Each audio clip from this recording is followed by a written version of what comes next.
श्रीमात्रे नमः श्री महासरस्वत्यै नमः। ओं शुक्लांबरधरं विष्णुं शशिवर्णं चतुर्भुजं प्रसन्नवदनं ध्यायेत् सर्वविघ्नोपशान्तये शारदा शारदाम्बोज वदना वदनाम्बुजे सर्वदा सर्वदास्माकं सन्निधिः सन्निधिं क्रियातु। श्रीमात्रे नमः श्री महासरस्वत्यै नमः।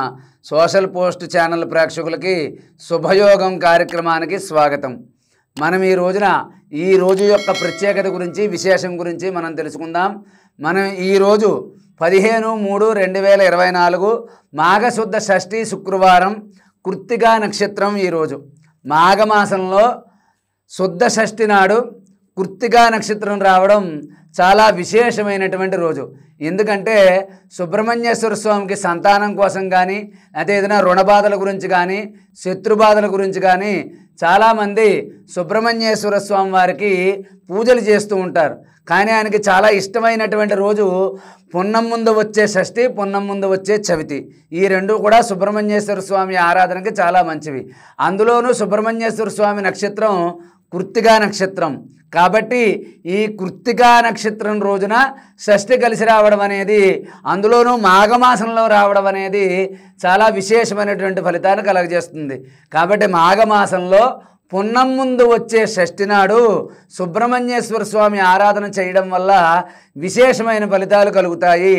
అదేవిధంగా చవితి నాడు కానీ షష్ఠి నాడు కానీ కృత్తికా నక్షత్రం కలిసి రావడం చాలా మంచిది।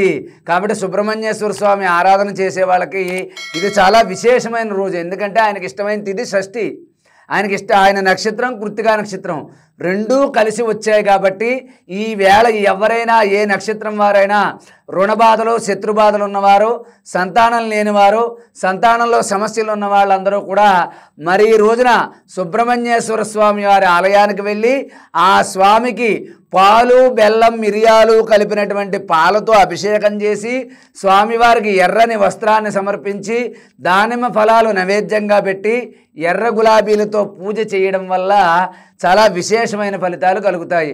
అదేవిధంగా ఎర్ర కందిపప్పు ఎర్రని వస్త్రంలో వేసి దానం చెయ్యడం వల్ల మీకు ఉన్నటువంటి రుణ బాధలన్నీ కూడా తొలగిపోతాయి।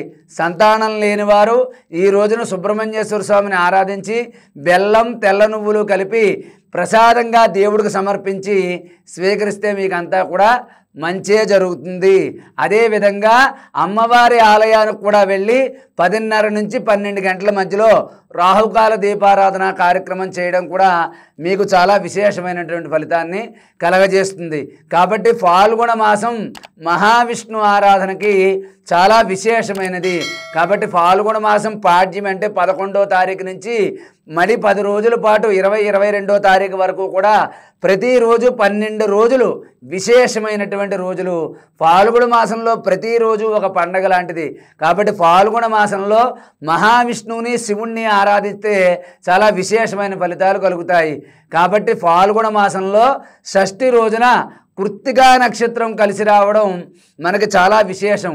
కాబట్టి సంతానం లేనివారు, రుణ బాధలు శత్రు బాధలు ఉన్నవారు ఈ రోజున సుబ్రహ్మణ్యేశ్వర స్వామిని ఆరాధించండి। మీ యొక్క రుణ బాధలు తొలగిపోతాయి, శత్రు బాధలు తొలగిపోతాయి। కాబట్టి ఈ విశేషమైన రోజుని మీరు సద్వినియోగం చేసుకుని భక్తులందరూ కూడా నేను చెప్పిన పరిహారాలు పాటిస్తారని చెప్పి ఆశీర్వదిస్తున్నాను। అదేవిధంగా మరి ఈ రోజున పెళ్లి రోజు జరుపుకుంటున్నటువంటి అమలాపురం వాస్తవ్యులు, అమలాపురం తాలూకా కాట్రేనుకోన మండలం నడవపల్లి గ్రామం ప్రముఖ బీజేపీ నాయకులు, ప్రముఖ వ్యాపారస్తులు గ్రంథి నానాజీ గారు వారి దంపతులకి మా ఛానల్ తరపున పెళ్లి రోజు శుభాకాంక్షలు తెలియజేయడం జరుగుతోంది। శతం శతమానం భవతి శతాయు పురుష శతేంద్రియ ఆయుష్యేవేంద్రియే ప్రతిష్టతి। గ్రంథి నానాజీ గారి దంపతులు సంపూర్ణ ఆయురాగ్యాలతో నిండు నూరేళ్లు వర్ధిల్లాలని, వాళ్ళ వ్యాపారం మంచి అభివృద్ధిలోకి రావాలని, ఆయన కోరుకున్న రంగంలో అభివృద్ధిలోకి రావాలని చెప్పి ఆశీర్వదిస్తూ సర్వే జనా సుఖినో భవంతు। స్వస్తి।